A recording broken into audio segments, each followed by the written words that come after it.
This video will show you how to set up a camera track, a track 2 constraint, and we'll do a quick animation of this cube with a track 2 constraint. So what I'm going to do is add a empty to the scene, add with a space bar empty, and select my camera. I'm going to add a constraint to the camera.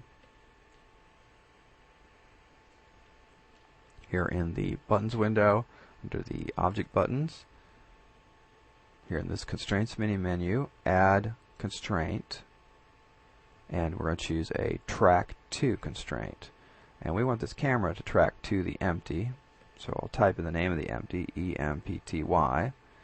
It's case sensitive, and it's important that it's the name of the object you want to track to. And here I can select the empty, and you can see over here what the name is. The name is empty. That'll show up in the left lower corner. So select the camera again. I've got to adjust the tracking axis. So let's look at this camera. Right now it has global right here set for the axis mode. Let's change it to local axis, and you can see that the camera's axis Z is the direction of the point. So we want the negative Z, because that's positive right there, and that's positive, and that's positive. We want the negative to point at the object, and we want this Y to be up. So there, the track's correct now. So this can get a little tricky, but with a camera, negative Z, Y up, pretty much works every time, unless you're doing something special. And now, as we move the camera, do G grab, you can see that it continues to point at the empty, and let's do that in 3 dimensions. You can see that it points at the empty wherever we put it in the scene.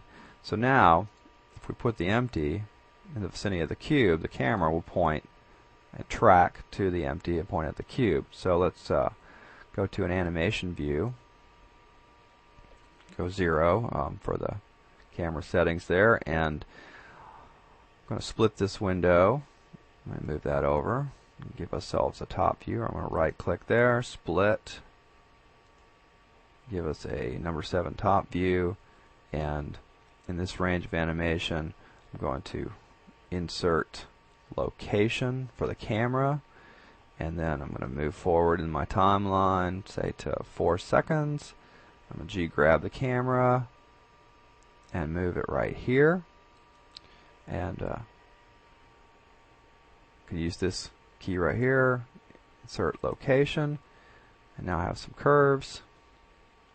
And if I move my bar in the timeline here, or in the curve window, or in the timeline, you can see the cool animation that we've got going.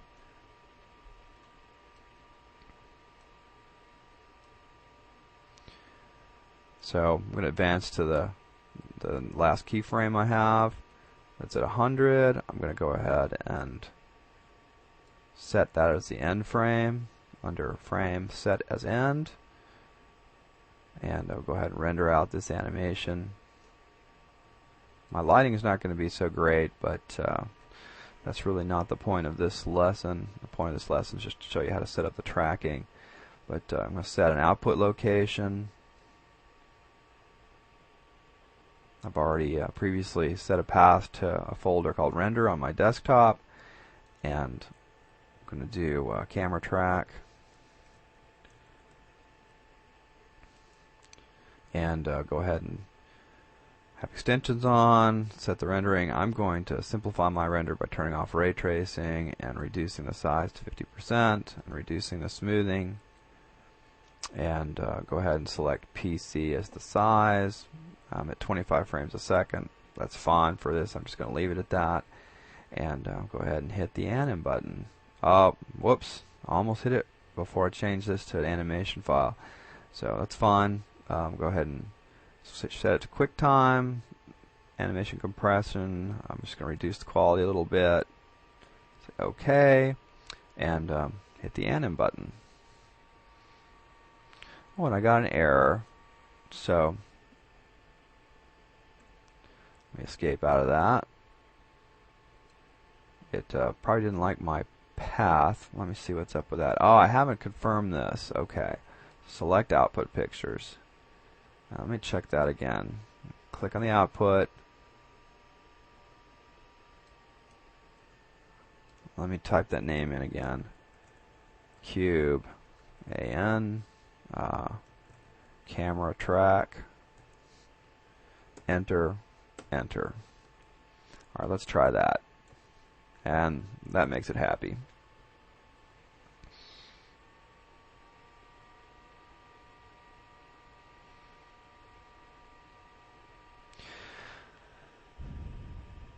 Go ahead, escape.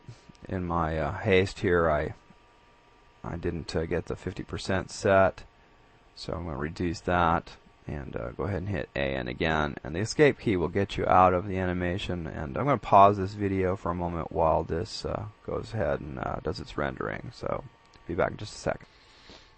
Alright, that's done. Let's go ahead and preview that by hitting the play button here in the animation mini menu.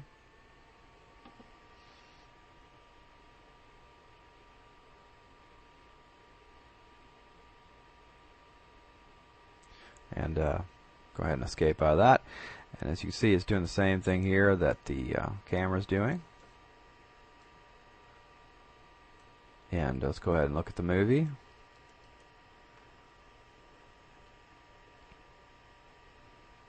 Give QuickTime a second to come up.